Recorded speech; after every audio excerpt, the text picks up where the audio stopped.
दोस्तों आप मुझे 7 सेकंड्स में कमेंट कर सकते हैं। तो चलें शुरू करते हैं आज का क्विज।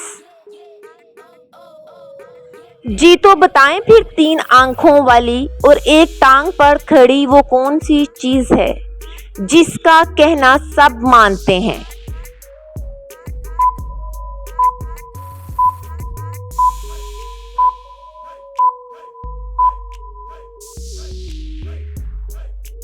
वो चीज है ट्रैफिक सिग्नल। जी तो बताएं फिर वो क्या है जो इंसान करना भी नहीं चाहता और अगर इसके पास हो तो खोना भी नहीं चाहता।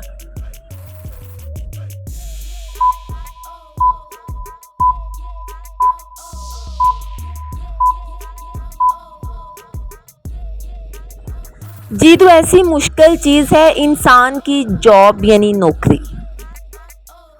बड़ा मजे का फनी सा क्वेश्चन है, वो कौन सा डर है जो औरतों को खूबसूरत बनाता है।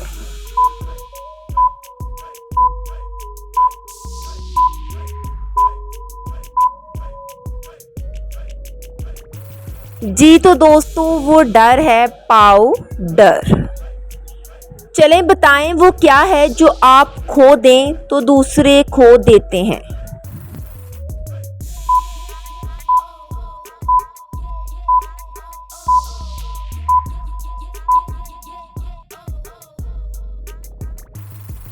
गुस्से पर कंट्रोल।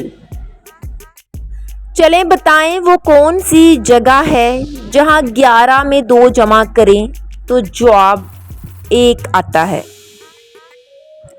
दोस्तों आपसे रिक्वेस्ट है कि अगर आपने अभी तक मेरे चैनल को सब्सक्राइब नहीं किया तो प्लीज़ चैनल को सब्सक्राइब ज़रूर कीजिएगा।